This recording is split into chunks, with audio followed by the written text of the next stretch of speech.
BrahMos supersonic missile एक दफ़ा फिर से जी वायरल हो चुका है पाकिस्तान में। अर्जेंटीना के डिफेंस मिनिस्टर इस वक्त भारत में मौजूद है और वो मोदी जी से डिमांड कर रहे हैं कि हमें भी ब्रह्मोस चाहिए। इंडिया जो है उसका जो गोल्डन इरा है, ठीक है जी, क्या वो स्टार्ट हो चुका है? वो अगर हम ब्रह्मोस की बात करें तो इंडिया का ब्रह्मोस मियां चन्नू में जब गिरा था तो हमने इसकी स्पीड और इसकी पावर का अंदाजा लग गया था, रिडार में ये नहीं आया था। और गुड लक हमारी ये थी कि वॉर हेड नहीं था। अगर वॉर हेड होता तो मियां चन्नू इसके आसपास के जितनी भी छोटी छोटी बस्तियां थी वो तो खत्म हो जाती। हमारा इंडिया के साथ कोई मुकाबला नहीं इस चीज़ में, टेक्नोलॉजी के लिहाज में वो हमसे बहुत ज़्यादा आगे चले गए हैं। के साथ साथ 12 और कंट्रीज है जिनके साथ भारत का अभी फिलहाल ब्रह्मोस के ऊपर डिस्कशन चल रहा है। बहुत सी कंट्रीज लाइन में क्योंकि कतारों में लोग लग रहे हैं जी, मुल्क लग रहे हैं कि ब्रह्मोस चाहिए। पाकिस्तान ने अपनी कौम को कमाना नहीं सिखाया, ठीक है। हमें मांगना सिखाया है।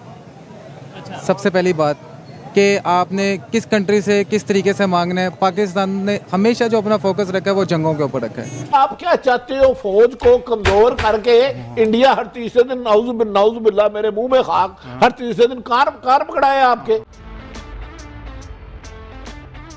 हेलो गाइस, स्वागत है आपका अफेयर गॉसिप्स न्यूज में। तो वीडियो में आगे बढ़ने से पहले हर बार की तरह फिर से एक बेनती है, चैनल को सब्सक्राइब करिएगा और बेल आइकन दबाना मत भूलिएगा। तो दोस्तों, जैसा कि आपको पता ही है, अभी कुछ ही दिनों पहले रशिया ने ये डिमांड करी थी भारत से कि उसे ब्रह्मोस चाहिए, और इसी को देखते हुए डिफेंस मार्केट में जो ब्रह्मोस की डिमांड है वो और बढ़ने लगी। अभी हाल ही में ही अर्जेंटीना के जो डिफेंस मिनिस्टर है वो भारत आए हुए थे और इनकी भी यही डिमांड थी कि इन्हें ब्रह्मोस दी जाए। अब लाजमी सी बात है, जब रशिया जैसा देश ब्रह्मोस की डिमांड कर रहा है तो ब्रह्मोस में कुछ ना कुछ तो खास है ना। और सोने पे सुहागा ये है कि वियतनाम भी अब ये सोच रहा है कि भारत से 625 मिलियन डॉलर की ब्रह्मोस खरीदी जाए। तो खैर, देखते हैं अब इस पर पाकिस्तानी मीडिया का क्या रिएक्शन है। इन लोगों को ये चीज पसंद नहीं हो रही कि इंडिया अपने लोगों पे पैसा लगा भी रहा है, हथियार बाहर से खरीद भी रहा है और अपने हथियार बाहर बेच भी रहा है।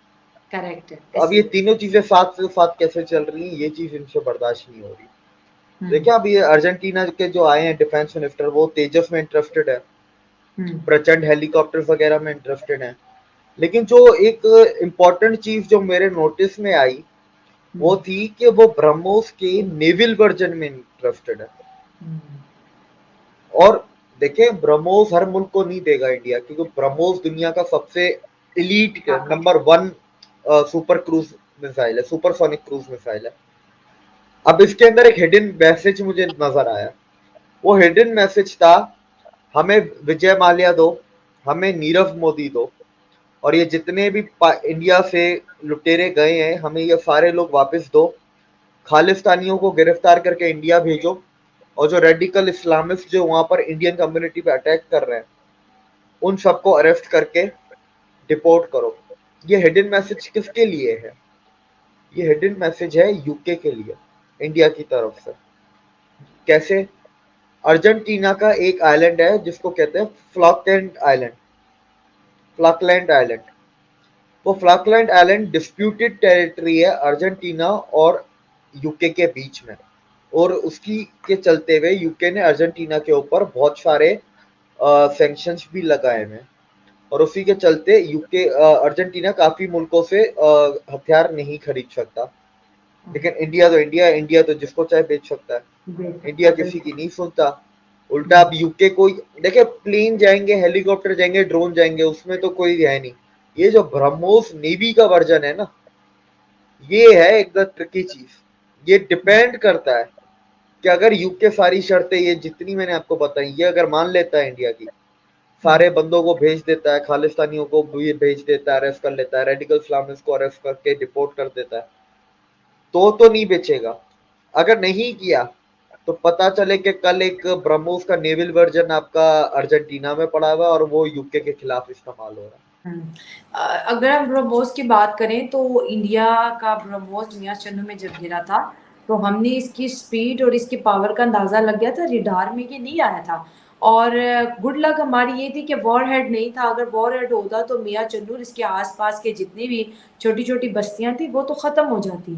तो ये अगर हम जैसे अक्सर लोग बड़े कश्मीर के मुद्दे पर अग्रेसिव हो जाते हैं, तो मैं अक्सर इस चीज़ से बड़ा डर जाती हूँ कि अगर इंडिया ने अपनी जो ताकत है, जो उसकी डिफेंस ताकत है, अगर 15 मिनट भी मुसलसल इस्तेमाल कर ली, हमारा पाकिस्तान तो वो मैं कहती हूँ 100 साल तक फिर दोबारा कभी नहीं उठ पाएगा। देखिए इसके अंदर मैं आपको 3-4 चीजें बताता चलूंगा भाई। हमारे इधर एक तो न्यूक्लियर बम के पता नहीं क्या इतना प्यार है ना लोगों को। न्यूक्लियर बम से ऊपर होता है थर्मो न्यूक्लियर बम, उसके ऊपर हाइड्रोजन बम, उसके ऊपर बायो न्यूक्लियर बायोकेमिकल जो वॉरफेयर होता है। पाकिस्तान के पास सिर्फ न्यूक्लियर बम है, इंडिया के पास सारे हैं। पहली जबरदस्त। चीज। और वो न्यूक्लियर बम से ज्यादा खतरनाक होते हैं। ये ऊपर जैसे थर्मो न्यूक्लियर उससे ज्यादा खतरनाक, हाइड्रोजन उससे खतरनाक, बायोकेमिकल। इसके बाद अब इसमें दो चीजें और होती हैं कि आप सामने वाली कंट्री के न्यूक्लियर वेपन को किस तरह न्यूट्रलाइज करेंगे। उसमें एक आपका ईएमपी आ जाता है और दूसरा आपका लेजर वेपन आ जाता है। ये दोनों भी इंडिया के पास है। लेजर वेपन आपको पता है जो काली है इंडिया का, उसकी कहानी आपने सुनी होगी, देखी होगी। दूसरा जो आपका ईएमपी है उसका नाम है दुर्गा 2 है।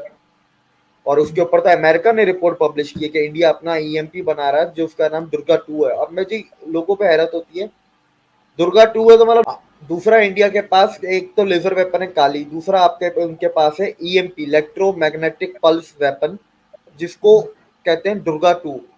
और ये कहां से पता चला? ये अमेरिकन डॉक्यूमेंट्स, अमेरिकन रिपोर्ट्स बाहर आई हैं।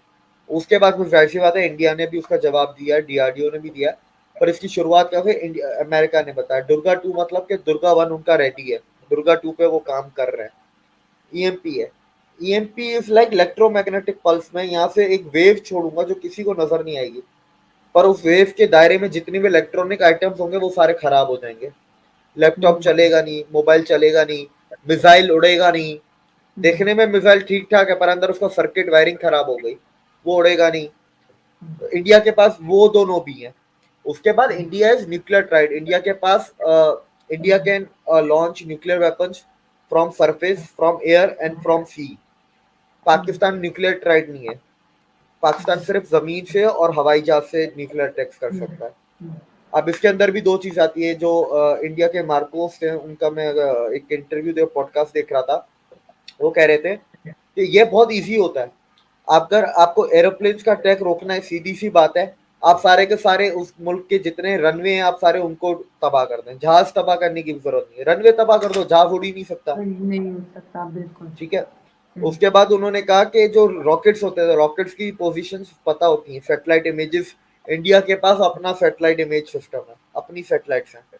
पाकिस्तान चाइना की यूज करता है और अमेरिका की यूज करता है, तो वो भी एक फर्क है ना। तो दोस्तों आज की वीडियो में इतना ही, मिलते हैं ऐसे ही किसी नेक्स्ट वीडियो में। तब तक के लिए पीस आउट एंड जय हिंद।